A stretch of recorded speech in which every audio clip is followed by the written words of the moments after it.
All right, for more on this, we're joined by retired U.S. and Australian Navy Commander Greg Keeley, and he's also a managing partner at Dreadnought. Greg, thanks for being with us. Do you think Australia should move its embassy to Jerusalem? Hi, Michelle. Good to see you. Look, I think it's a tremendous and bold initiative by Prime Minister Morrison.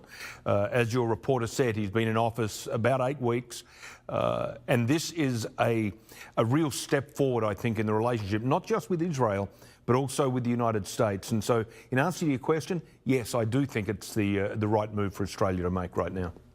Well, what could be the backlash that Australia faces from this?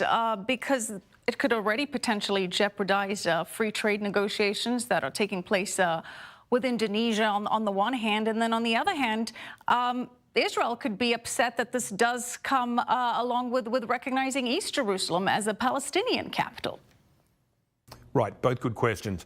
I'll take the second one first. I don't think in the when this all rolls out, the East Jerusalem issue will be an issue. I think that is almost, and this is my gut feeling, I think that is a placating few words from the Prime Minister just to tamp the fires down. On the issue of trade negotiations and the like, I don't think a country with the proximity to Australia of Indonesia and the importance of that trading relationship, they might be miffed and they might raise their rhetoric, but I don't think there's very much risk to Australia for recognising both Jerusalem as the capital of Israel and also moving the Australian embassy to Jerusalem. But what about other Muslim countries and the rest of the Arab world? You don't think that there would be consequences for Australia if it does this from that end? Right. I guess I just point to the United States.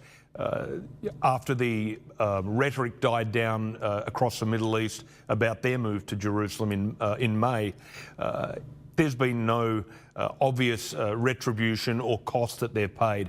I think Australia, it's a long way away, and the Middle East, aside from maybe minerals and oil, don't have a robust trading relationship. We have a very strong, or Australia has a very strong relationship with Israel, particularly insofar as technology and technology transfer is concerned. Yeah, and certainly security cooperation as well.